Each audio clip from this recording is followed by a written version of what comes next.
So muri Zimbabwe, because of malinks ari pakati pa Jacob Mudenda na businessman kuda kwashita Gwirei, this is not sitting well with the State House. It is not sitting well, particularly with Mai Mnangagwa, because vaitora Mudenda sehama yavo. Now, Maria Zimbabwe, let me get into this on a deeper level, because there is a lot of information right now about this whole situation, what is happening. So, welcome back, Muneni Wenyu Nexus. Right, Maria Zimbabwe. So, this is what is happening. Jacob, Mukomana Jacob, ari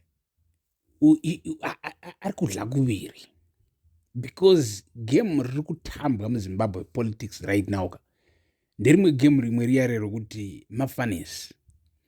So mukomana ari kunzi akaita dhiri naTagwirei. As a matter of fact, vakomana vazhinji muZANU-PF, most of these guys vari patop up, they think kuti Jacob Mudenda, kuti Tagwirei was, they thought it was Mnangagwa's preferred successor. Everybody, it was the talk of the town, and kuti Tagwirei is the next president. So kubva pachirongwa kuchinja mutemo Cape 3 ropinzigwa 2030 maparliament yovhotera president, everybody waitongoiona seconfirmation. Of course, so Tagwirei is going to take over like this. Achazobhadhara parliament, and then parliament yomuvhotera. All right. Do you understand? People could see that coming. And so vana Jacob Mudenda vaitolidzana na Tagwirei zvekutodaro, according to information iripo. Boys wobhora vaitolidzana na Tagwirei richiita sei. But now at this stage, man, people have seen that belief yokuti iwe Tagwirei is he still the next president, kana kuti Mnangagwa is actually planning something totally different, because Mnangagwa has also started pushing nyaya yekuti ndiri munhu mutapa even further, and zvokutoti boys harisina hope, and but tiri ipapapo chazoitika manje tiri kunzwa isusu kuti Tagwirei une plan B. So iye neboys raanoita keep close riri mukati mepolitbro, riri mucentral committee, maministers, and chaitika right now muri Zimbabwe ndechekuti Mudenda zvaonekwa kuti he had a secret meeting naTagwirei, and so this news dziri kubva kuna comrade Takawira. This is very important, comrade Takawira. So vanenge vadzipika kuintelligence, and the intelligence inenge ichisevha Mnangagwa, anditi kuti president Mnangagwa vanenge vachipiwa information kuti okay, Mudenda naTagwirei vaita a meeting, and we assume kuti in that meeting they were talking about this and this and this, because zvotaura nanenge or zvitsvaga zvakadai zvezviitwa nevakomana zvakawandisa kuti vatsvage information, anditi. So isusu muri weZimbabwe tiri kupakurai kubva mukati mechunhu, kwete kwai tiri kungotaura, right? So inzwai munzwe. So that meeting yakaitwa naMudenda naTagwirei, they were not only two, rimwe boys ringe diplomats, and so vakomana vari kunzi that meeting was paitobikwa a strategy, strategy kureba, and because Tagwirei right now is on a campaign to counter Mnangagwa. He is trying to make sure that everybody are padhuze naMnangagwa, they are actually in his pocket and they are supporting him.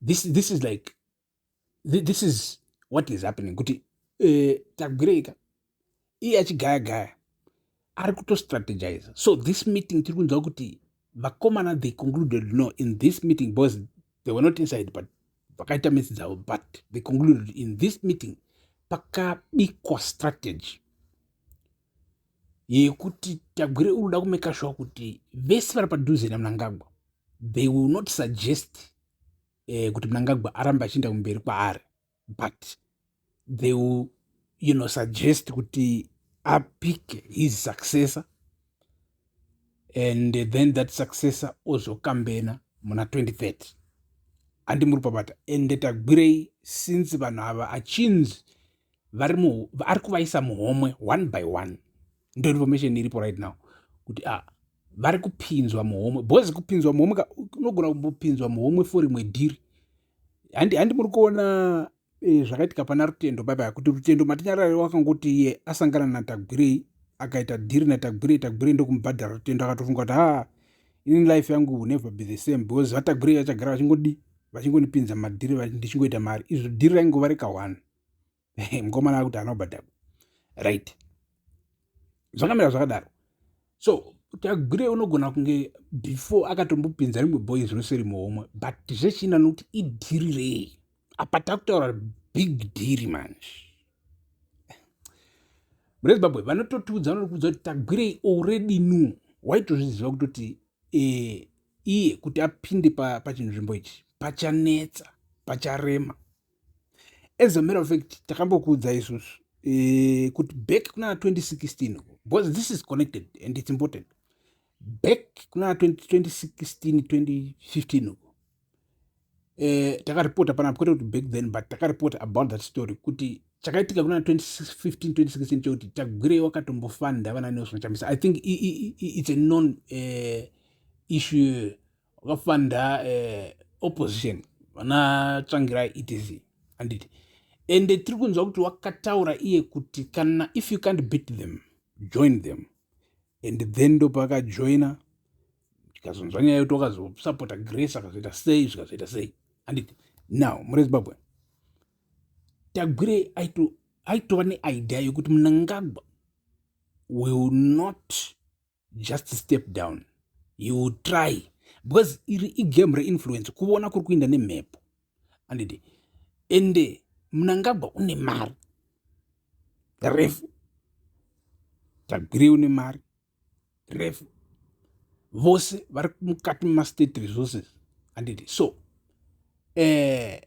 as long as Tagwire atamba game rake ari smart zvekuti Mnangagwa haazvizivi unotogona kutobhadhara vanhu akaita keep people loyal to him zvokuti Mnangagwa anenge ashaura kuti why even though ndiri kubudisa mari yese vanhu vari resistant anipabata because kuva resistant kusangotaura nezvazvo because Mnangagwa zvake zvamufanira right now anenge achida kupusha kana kuti 2037 but kana pakashayikwa ari kutaura nezvazvo then zvichireva kuti yaibudiriri kana kuti munhu akangotaura nezvazvo unongotaura ka1 and then wotozvirega wotoona this energy is dead anditi because ukanenge achitwa counter nemari yaTagwire ari kupiwa imwoko yekuti anyarare handiti so unenge achingotaurawo here and there but wonyarara.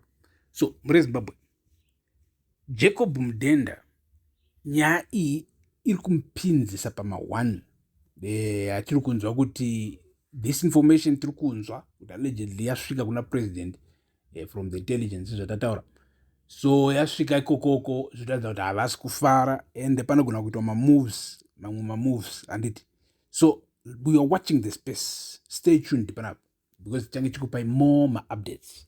Peace.